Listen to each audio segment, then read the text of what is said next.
अभी अभी रखा है किताब के। हाँ, अब हाँ, सही अभी बिल्कुल सही है। बिल्कुल सही ये है। अब ठीक है अभी। हम ठीक लोग है। सारे अच्छा, प्रयोग कर चुके हैं। मंगेश जी, यस नाटक के सर। किताब के ऊपर ही रखना आप मोबाइल। सर स्वागत है आपका। मैं गीतांजलि, नमस्कार। हम सबका यस, जो मेरा गीतांजलि। मंच है उसके ऊपर आपका स्वागत करती हूँ, अभिनंदन करती हूँ, नमस्कार करती हूँ कि आपने हमारे साथ में आना और अपने विचार साझा करना स्वीकार किया। इसके लिए आपका बहुत बहुत धन्यवाद। धन्यवाद गीतांजलि। तो शुरू करें अभी? जी जी जी जी। हाँ, तो आज का विषय जो है ये महाराष्ट्र का लोक नाट्य तमाशा। तो महाराष्ट्र का लोक नाट्य तमाशा पे मैं आपके साथ बात करने जा रहा हूँ। आप में से काफी सारे लोगों ने तमाशा देखा भी होगा, तमाशा के बारे में आप लोग जानते भी होंगे, लेकिन कुछ जो नए स्टूडेंट्स होंगे या जो अदर स्टेट के जो स्टूडेंट होंगे महाराष्ट्र के बाहर के, उनको तमाशा के बारे में शायद पता नहीं होगा, या तमाशा पता होगा लेकिन देखा नहीं होगा उन्होंने किस तरह से तमाशा होता है, क्या होता है, ये तमाशा विधा किस तरह की विधा है महाराष्ट्र में, और कितना ये पॉपुलर फॉर्म है महाराष्ट्र का, फोक फॉर्म। तो जयंत जी, आपने तो देखा होगा तमाशा? देखा है। हाँ, तो जैन जी ने या जो भी सीनियर्स होंगे अभी यहाँ पे हमारे साथ में, उन सब लोगों ने देखा होगा, लेकिन मैंने जो भी देखा है। स्टूडेंट्स होंगे उन्होंने, यस वेरी गुड। तो तमाशा जो है ये महाराष्ट्र का बहुत ही पॉपुलर फोक फॉर्म है। तमाशा ये जो शब्द है ना, तो मूल शब्द जो है ये अरबी का शब्द है। ये अरब से यहाँ पे जब मोगल जब आए यहाँ पे, आक्रमण जब मोगलों का हुआ, तो अरब और फारसी के शब्दों के संपर्क में आके, और यहाँ हमारे यहाँ पे जब मोगलों का आक्रमण हुआ है ना, मोहम्मद गजनी जब हमारे यहाँ पे मान लो कि 1001 साल में जब मोहम्मद गजनी ने पंजाब पे यहाँ पे जब उन्होंने आक्रमण किया और पंजाब को जीत लिया, तब ये सारे लोग जब तक 800 साल तक ये लोग यहाँ पे रहे, और इनके भाषिक संपर्क में आने के बाद में अरबी फारसी, ये भाषिक संपर्क में आने के बाद में तमाशा ये शब्द जो है ये बहुत ही क्या कहेंगे कि बहुत प्रचलित हो गया है, चाहे मराठी में भी है, हिंदी में भी है। तो इसी तरह से ये शब्द हमारे हिंदी में और हमारी भाषा में आया है। तो तमाशा का जो अर्थ होता है अरबी में, तमाशा का अर्थ अरबी में होता है कि एक दृश्य, बहुत ही सुंदर ऐसा दृश्य देख। हेलो जी जी जी जी जी, आ रही आवाज आवाज। क्लियर? अच्छा हाँ हाँ हाँ। तो आई थिंक सर आपका लैपटॉप भी ऑन है ना, तो वो उससे दिक्कत आ रही है।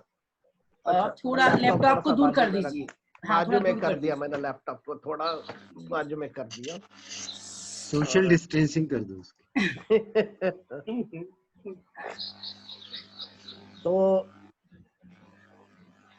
जी जी जी सर। हाँ, तो ये जो मूल शब्द जो है तमाशा, ये अरबी भाषा से आया है। अरबी से फारसी, फारसी से उर्दू, और उर्दू से हम तो हिंदी में भी इसका प्रयोग करते हैं, मराठी में भी प्रयोग करते हैं, और जनरल हम तो तमाशा के लिए प्रयोग तो बहुत अलग तरह से करते हैं कि ये तमाशा मत करो यार, ये कौन सा तमाशा लगा रखा है, लाइक दैट, इस तरह से इसका यूज करते हैं। लेकिन अरबी में इसका जो मतलब जो था, या मतलब है इसका, कि बहुत ही सुहावना ऐसा सुंदर ऐसा दृश्य, मराठी में प्रेक्षणीय दृश्य जैसा कहते हैं, और पर्शियन भाषा में इसका जो अर्थ है कि आनंद देने वाला दृश्य। तमाशा जो है ये आनंद देता है, या फैंटेसी, जिस तरह से फैंटेसी होती है उस तरह का दृश्य जो है ये तमाशा कहते हैं फारसी में। लेकिन मराठी में इसका इसके जो अलग अलग मीनिंग कुछ सालों में आए, तो उसमें दृश्य है, प्रदर्शन है, या मनोरंजन का खेल है, इस तरह से तमाशा या नाटक को भी तमाशा कहा जाता है। मराठी में कुछ जगह पे तमाशा कहा जाता है, या कोई मजेदार दृश्य जो होता है उसको भी तमाशा कहा जाता है। नहीं तो हमारी प्रचलित भाषा में तमाशा मत करो, तमाशा क्या कर रहे हो, इस तरह से तमाशा का जो मीनिंग होता है। लेकिन प्रचलित जो ओरिजिनल उसका जो मीनिंग है, ये कि बहुत सुंदर और लुभावना दृश्य जो है वो तमाशा है। अभी तमाशा महाराष्ट्र में आया, लेकिन ये कैसे तमाशा फॉर्म किस तरह से डेवलप हुआ और किस तरह से पूरा तमाशा फॉर्म बना, उसके पीछे भी एक बात ऐसी है कि महाराष्ट्र में बहुत सारे अनेक लोक कला प्रकार हैं। तमाशा के सिवा भी, तमाशा तो लोक नाट्य प्रकार है, लेकिन और लोक कला प्रकार जो फोक फॉर्म्स जो है और विधि नाट्य जो है, जो पूजा वगैरह जो होती है यहाँ पे अलग अलग जगह पे, और उस वक्त भी विधि नाट्य होते हैं। जैसे कि फोक फॉर्म जो है तमाशा में दशावतार है, ललित है, वाघ्या मुरली और जागरण है, गोंधड़ है, भारूड है, और डोंबारी का खेल भी है, कोलाटी का खेल भी है, बहुरूपी का खेल होता है। देन नागपुर और भंडारा वो साइड में महाराष्ट्र में दंडार और खड़ी गम्मत होती है। इस तरह के भी फॉर्म्स, अलग अलग फॉर्म महाराष्ट्र में फोक फॉर्म्स है। तो ये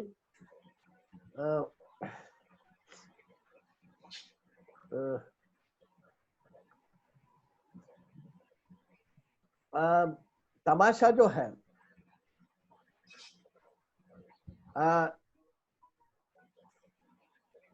एक सेकंड, ये अलग अलग फोक फॉर्म से तमाशा ने कुछ चीजें उठाई है। जैसे कि ये सारे जो लोक कला प्रकार जो थे पहले महाराष्ट्र में, या अभी भी है, इसको एक विधि नाट्य भी कहते हैं, कुछ विधि नाट्य भी है, और कुछ नाटक ने देवी देवता के जो आराधना की जाती है, पूजा होती है, और उसमें से जो लोक रंजन होते हैं, जैसे कि गोंधड़ जैसा जो फॉर्म है महाराष्ट्र में, तो ये कहीं शुभ कार्य या मंगल कार्य जो होता है उस वक्त गोंधड़ किया जाता है। और ये सारे जो फोक फॉर्म है, इसको विधि नाट्य भी कहा जाता है। कुछ जगह पे विधि नाट्य होता है, कुछ जगह पे लोक रंजन भी किया जाता है। तो ये अलग अलग लोक कला प्रकार में से तमाशा ने कुछ चीजें उठाई है। अलग अलग फोक फॉर्म में से तमाशा ने कुछ चीजें उठाई है, और पूरी तरह से तमाशा फॉर्म ये हुआ कि एक दो, अब तो सबसे पहले देखिए कि ये सारे अलग अलग फोक फॉर्म में कलाकार जो होते हैं, यानी गोंधड़ में देखेंगे तो आप 8-10 लोग होते हैं हर फोक फॉर्म में। दशावतार में देखिए आप, गोंधड़ में है, भारूड में है, कीर्तन में है, जागरण में है। तो ये सारे फोक फॉर्म में 6 से 8 या 10 लोग होते हैं। उसी तरह से तमाशा में भी, तमाशा में इस तरह से कलाकार होते हैं कि कलाकारों का एक समूह होता है। तो तमाशा में भी इस तरह का समूह आया है। दूसरी बात यह है कि ये अलग अलग फोक फॉर्म में जो क्या कहेंगे कि जो वाद्य है, जो बजाने के, जिसमें कड़े है, झांझ है, टुनटुने हैं, ये जो सारे टुनटुना जो होता है, आपको पता होगा कि एक तारीखे जैसा टुनटुना होता है, और कड़ा जो होता है वो पुआड़ा वगैरह बजाते हैं उस वक्त, जो एक डब के जैसा कड़क होता है, लेकिन वो कड़ा कहते हैं, कड़े। और झांझ भी आपको पता होगा, 2 हाथों से बजाई जाती है झांझ। तो ये जो क्या कहेंगे कि ये जो वाद्य है, ये भी फोक फॉर्म से आए हैं, जो फोक अलग अलग लोक कला प्रकारों में यूज किए जाते हैं। साथ साथ लोक भाषा, लोक नृत्य, लोक नाट्य और लोक संगीत, इस तरह से हमको तमाशा में ये दिखाई देता है। यानी हम कहेंगे कि अलग अलग फोक फॉर्म से तमाशा ने क्या क्या उठाया। तो पहले मैं तमाशा किस तरह से फॉर्म तैयार हुआ ये मैं बताऊंगा, और फिर बाद में तमाशा का प्रेजेंटेशन किस तरह से होता है वो मैं बताऊंगा आपको। तो अलग अलग जो खेल थे, जैसे कि अभी हम पपेट्री कहते हैं कि पपेट्री थी, पपेट्री है, अभी आपका शाम को शो होने वाला है पपेट्री का, राइट? जी जी जी जी। तो पपेट्री में एक जो पपेट्री करने वाला जो होता है, उसको जो लीडर होता है उसको सूत्रधार कहते हैं। तो महाराष्ट्र में भी बाहुल्यांचा खेळ होता है ना, पपेट्री होती है महाराष्ट्र में, उसको बाहुल्यांचा खेळ कहते हैं। और ललित एक फॉर्म है महाराष्ट्र में, दशावतार एक फॉर्म है जो कोंकण में होता है। महाराष्ट्र के कोंकण इलाके में दशावतार ये फॉर्म जो है फोक फॉर्म नाटक का, तो ये बड़ा ही पॉपुलर फोक फॉर्म है। तो दशावतार, ललित और जो ये अपना पपेट्री है, उसमें से सूत्रधार जो है वो तमाशा ने लिया है। यानी तमाशा में एक सूत्रधार होता है, एक लीडर होता है, जो सारे सूत्र अपने हाथ में रखकर पूरे तमाशा को कंट्रोल करता है। मान लो कि नाटक में जिस तरह से डायरेक्टर होता है, निर्देशक होता है, उसी तरह से तमाशा में सूत्रधार होता है कि जो सारी चीजें सभी एक्टर को बताता है और किस तरह से तमाशा होगा इसके बारे में उनको गाइड करते रहता है। तो ये एक सूत्रधार का जो भूमिका है ये ऐसे इस फोक फॉर्म से आई है। भारुड़ में भारुड़ा होता है, जो लीडर होता है, गोधड़ में नायक होता है, और जागरण जो है उसमें भी एक प्रमुख सरदार होता है। तो इस पर से एक सूत्रधार हमारे फोक फॉर्म में आया है। अभी तमाशा में एक सोंगाड़िया का जो कैरेक्टर होता है, सोंगाड़ा एक कैरेक्टर होता है, वो सोंगाड़ा यानी कॉमेडियन होता है। वो जैसे कि आपको पता भवाई में रंगलो का जो कैरेक्टर होता है, हाँ, वो भी विदूषक के जैसा होता है, ये विदूषक या कॉमेडियन। तो मराठी तमाशा में जिसको ये कॉमेडी करता है या विदूषक के जैसा जो पात्र है, इसको सोंगाड़ा कहते हैं। तो ये सोंगाड़ा कहाँ से आया? तो ये सोंगाड़ा भी पपेट्री से आया है। पपेट्री में भी इस तरह के एक कॉमेडियन, एक पपेट होता है, बाहुला या बाहुली जिसको कहते हैं, उसमें से आया है। और दशावतार में शंकासुर का एक कैरेक्टर होता है, जो विलन तो है लेकिन बावजूद इसके वो कॉमेडी करता है। तो एक शंकासुर का एक कैरेक्टर है। और ललित में दो कैरेक्टर आते हैं, राजभाट और गांव भाट। और जागरण में दिवट्या होता है, दिवट्या जिसको कहते हैं, वो एक कॉमेडी करता है जागरण जब होते रहता है। तो इस तरह से अलग अलग फोक फॉर्म में जो कॉमेडियंस थे या जो कॉमेडी करते थे, जो कैरेक्टर जिसको दिवट्या कहते हैं या शंकासुर, तो उसमें से तमाशा में अपना ये आया है कि सोंगाड़े आया है। तो इस तरह से तमाशा का रूप कैसे साकार होते गया हम इसको देखेंगे। ये जो सारे विधि नाट्य और लोक नाट्य, पहले लोक कला प्रकार जो है तमाशा महाराष्ट्र में है अभी भी, और इनमें से एक एक चीज यानी विधि नाट्य में आराधना होती है, लोक रंजन होता है।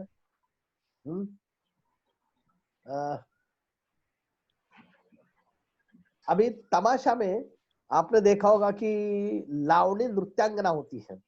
लावणी जो है ये तमाशा का एक क्या कहेंगे कि it's one of the part of तमाशा, कि गान गौड़न बतावनी लावणी वह ये जो फॉर्म है तमाशा में, जो पूरा तमाशा प्रेजेंट करने के लिए।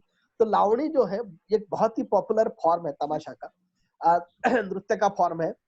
लावणी के भी प्रोग्राम होते हैं, सिर्फ लावणी के भी कार्यक्रम किए जाते हैं महाराष्ट्र में, लेकिन लावणी जो है ये तमाशा का एक पार्ट है। जिस तरह से गण होता है उस तरह से गौड़न होती है, उसी तरह से लावणी भी होती है। तो ये लावणी की जो नृत्यांगनाएं हैं, ये नृत्य कैसा आया और ये नृत्य करने वाली औरतें तमाशा में कैसी आई? तो ये नृत्य करने वाली औरतें डोंबारी और कोलाटी जो है, जो रास्ते पे खेल करने वाले जो लोग होते हैं, और उनकी जो औरतें होती हैं, ये आपने देखा होगा कि बहुत ही नौवारी साड़ी जो होती है पूरी तरह से टाइट पहनी हुई होती है, और वो आदमी जो होता है ढोल बजाता है और औरत जो है वो डांस करते रहती है, या बच्चे तार पर कसरत करते रहते हैं। ये आपने खेल देखे होंगे रास्ते पर। तो इस तरह से रास्ते पे जो खेल करने वाले डोंबारी और कोलाटी होते हैं, उनमें से जो औरतें थी वही उसके बाद में तमाशा में एज ए डांसर वो औरतें आने लगी, लावणी करने लगी। और दूसरा एक है कि जागरण और वाघ्या मुरली। तो वाघ्या मुरली में मुरली का एक कैरेक्टर है, जो लड़की होती है, तो ये मुरली भी डांस करती है। तो ये मुरली और ये कोलाटी और डोंबारी नृत्य करने वाली जो औरतें हैं, ये तमाशा में बाद में एज ए डांसर ये आए लोग। तो हेलो, हाँ सर, हाँ आ रहे आवाज आ रही है ना आपको? हाँ। अभी देखिए कि ये जो सारे फॉर्म के बारे में मैंने बताया आपको, ये सारे फॉर्म में इसकी शुरुआत जो होती है ये गण से होती है, गण की आराधना से होती है, गणेश की आराधना से होती है, गणपति की आराधना से हर फॉर्म की शुरुआत होती है। तो तमाशा की भी शुरुआत जो होती है ये गण से होती है। और ये गण कैसा होता है मैं आपको बताता हूं कि अभी मैं आपको सुनाता हूं गण। तो हर फॉर्म की जो शुरुआत है वो गण से होती है जी और यानी गण है ना, गणेश की आराधना। तो ये जो गण है, आप गण देखिए, मैं आपको गण सुना रहा हूँ, दिखा रहा हूँ अभी मेरे कैमरे से।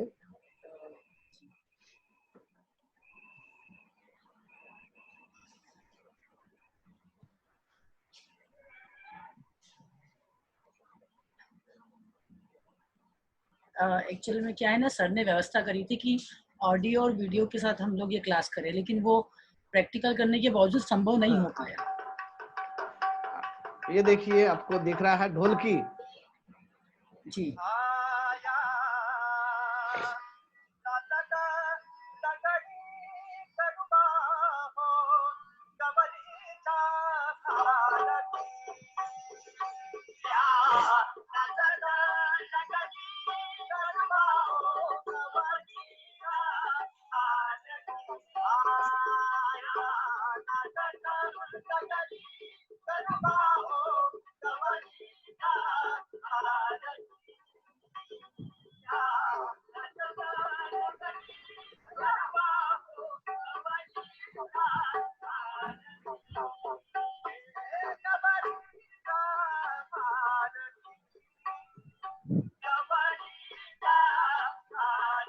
ये तुनतुना है ये।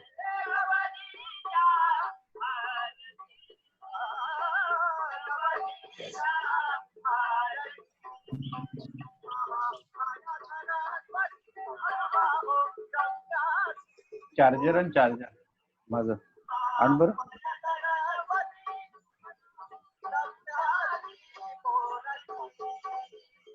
ब्लॅक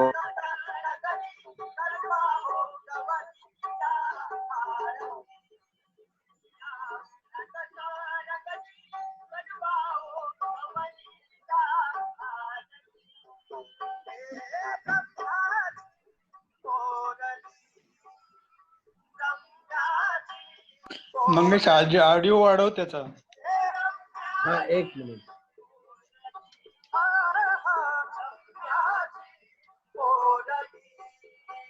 येतोय का आवाज? हा येतोय. हाँ सर, आवाज आ रही है.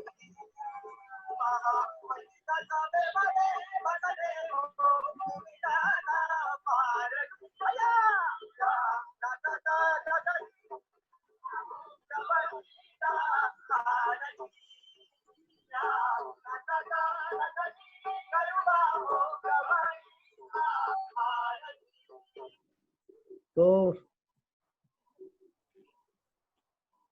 ये इस तरह से गण आपने देखा, तो गण ऐसा होता है तमाशा में.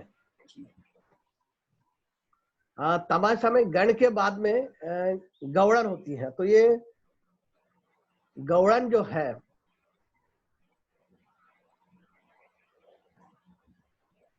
अच्छा,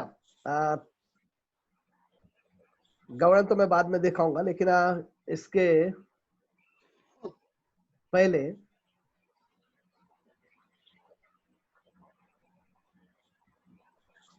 ये तमाशा का जो अभिनय है, तो इसमें तमाशा में कोई लिखित स्वरूप का स्क्रिप्ट नहीं होता है. कोई लिखित स्क्रिप्ट तमाशा में नहीं होता है.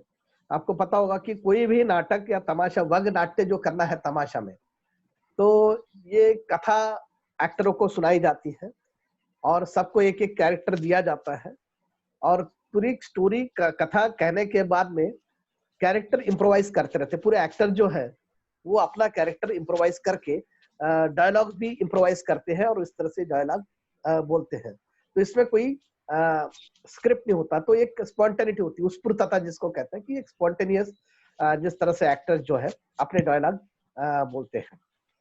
तो सर इसका और मतलब, हाँ, इसका मतलब तमाशा की रिहर्सल नहीं होती है? रिहर्सल होती है ना, रिहर्सल होती है, लेकिन रिहर्सल में क्या है कि एक उनको स्टोरी लाइन पता होती है. तो रिहर्सल में जो डायलॉग बोले जाएंगे वही शो में होंगे, वैसा नहीं. लेकिन स्टोरी लाइन को, स्टोरी को किस तरह से आगे ले जाना है, वो एक्टर को पता होता है. अच्छा. तो कंटेंट को साथ में रख के, कंटेंट को कहीं धक्का नहीं लगता या सब्जेक्ट को कहीं धक्का नहीं लगता है, और वो डायलॉग बोल के उसको आगे लेके जाते हैं। कभी कभी बहुत ही क्या कहते हैं उसको कि बहुत लंबा भी खींचा जाता है बहुत बार। तो इतने स्पॉन्टेनियस एक्टर होते हैं कि वो कहते हैं कि यार इतना मत खींच, अभी अभी आगे चलने दे, तो ये वही के वही बोला जाता है। तो बहुत स्पॉन्टेनियस एक्टर होते हैं, स्फूर्तता उनमें बहुत होती है और फ्लेक्सिबिलिटी बहुत होती है एक्टिंग में। बहुत फ्लेक्सिबल एक्टर होते हैं, आपको तमाशा में बहुत फ्लेक्सिबल एक्टर देखेंगे। तो और प्रेजेंट हाँ कमेंट्री भी वहां पर करती है, जो भी चल रहा है उसके ऊपर भी वो हाँ बात कर तो लेते हैं। सोशो पॉलिटिकल या बिल्कुल ही कमेंट्री होती है जिसमें कि मान लो कि अभी शंकर काड़ू जी बाड़ू इसमें जो गौड़न हाँ, भूमिका थोड़ा अच्छे से समझाएं। हाँ? ग्वालन की भूमिका, गौड़न ग्वालन सर, हाँ भूमिका हाँ अच्छे से हाँ समझाएं। गवर्नर, हाँ हाँ। तो अभी मैं उसके तरफ ही जा रहा हूँ। एक्चुअल तो में हम लोगों का प्लान ये था, सर और हम लोग 2 दिन से बात कर रहे थे कि सर बोलते हाँ जाए और वीडियो साथ में चले, लेकिन वो टेक्निकली संभव नहीं हो पा रहा था, तो फिर हम नहीं, लोगों मैं ने दिखाऊंगा, वीडियो भी दिखाऊंगा मैं थोड़ा थोड़ा। जी जी लेकिन जिस तरह से अभी ये गण अच्छा जो दिखाया अच्छा चल मैंने, रहा है, अच्छा चल उसी उसी तरह से मैं आपको बाकी भी वीडियो आपको दिखाऊंगा, छोटे छोटे 2-2 3-3 मिनट के। तो बाकी जो लोक कला प्रकार है, इसमें भी गीत है, नृत्य है, संगीत है। इसी तरह से तमाशा में भी ये सारा ये संगीत और ये नृत्य आते हैं। मैंने शुरू में जो बोला था आपको कि तमाशा अरबी शब्द है, और तमाशा की शुरुआत अगर हम देखें तो ये 17वीं सदी में, यानी उसका क्या कहेंगे कि पोस्ट 17th सेंचुरी या अर्ली 18th सेंचुरी, ये पीरियड तमाशा का जो आरंभ काल कहा जाता है, आरंभ जब तमाशा में हुआ है। अभी गालन के बारे में आपको मैं बताता हूँ कि तमाशा में हमने गण देखा इसके पहले, कि सादरीकरण में सबसे पहले तमाशा में गण होता है, जो अभी आपने देखा गण, और इसमें गणेश की आराधना की जाती है। अभी जो गण देखा आपने उसमें था कि या नाचत रंगणी गणुबा हो गौरी चार की। तो इस तरह से गणराया को आह्वान किया है कि हमारा जो तमाशा है या जो भी खेल है हमारा, ये बहुत अच्छी तरह से निर्विघ्न तरीके से ये पार होना चाहिए। और इसके बाद में जो है ये ग्वालन इसके बाद में आती है, तमाशा के गण के बाद में गौड़न आती है।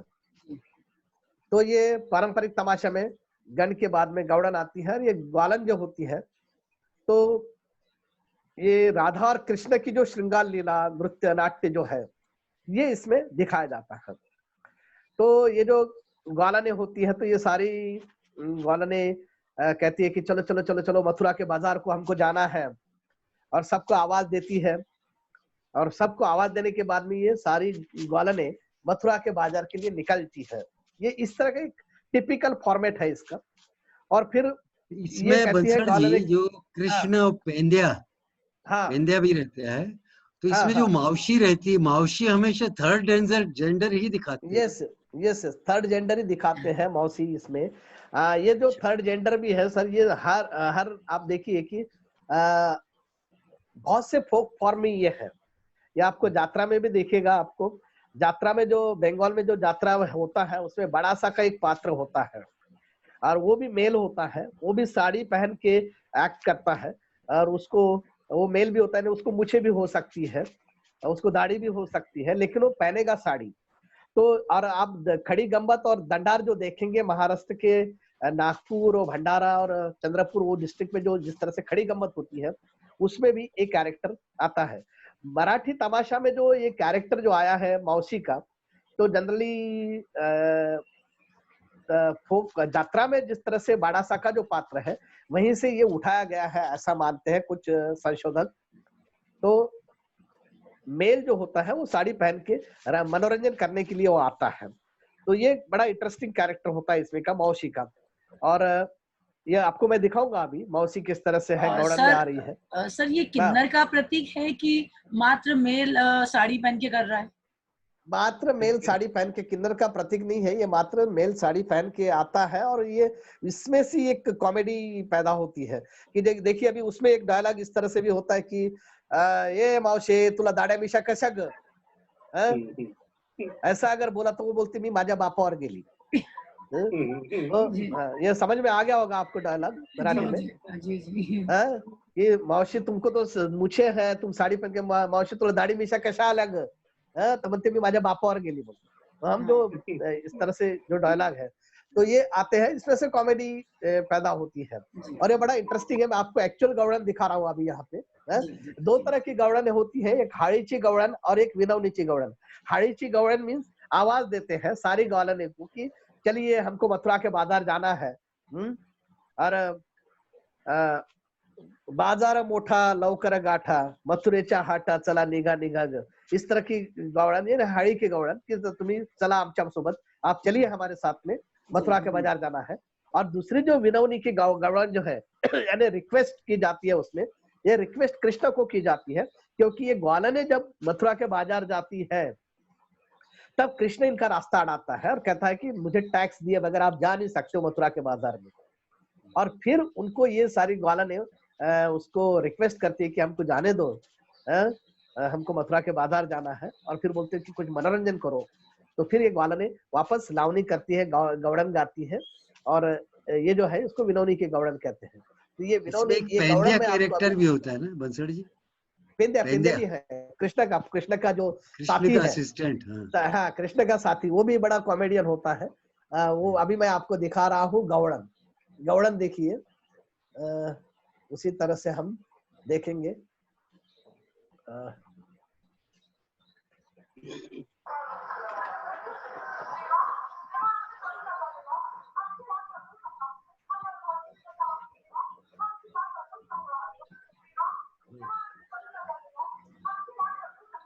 अब देखिए,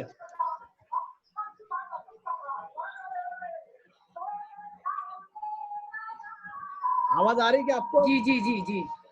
हाँ, ये कृष्ण ने इनको अभी अड़ाया है. ये कृष्ण है, बाजू में खड़ा है और ये अभी औरतें बोल रही है कि हमको जाने दो. ये विनोनी की गवड़न है अभी.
आवाज पूर्ण येत नाही रे.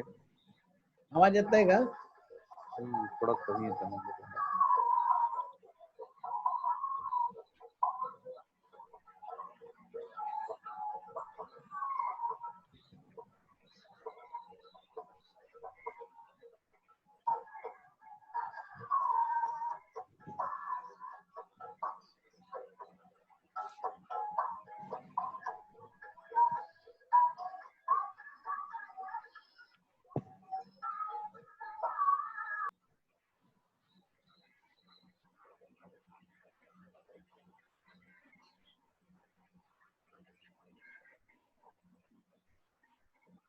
त्याचा स्पीकर बंद झाला.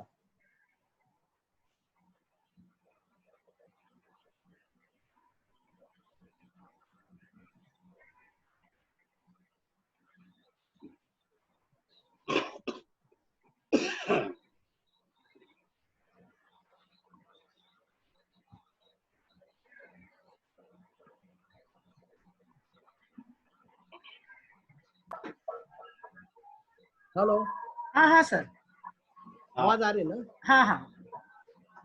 हाँ।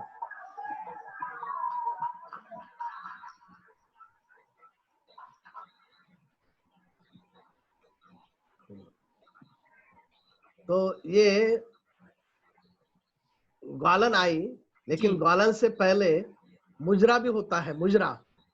तो एक बार मुजरा मैं दिखा देता हूँ आपको। ये मुजरा भी सर मुगल शब्द है ना? हाँ, मुजरा भी मुगल शब्द है। ये देखिए अभी फारसी। ये इंट्रोडक्शन में जो सारे जो डांसर्स जो है जी जी। वो आती है।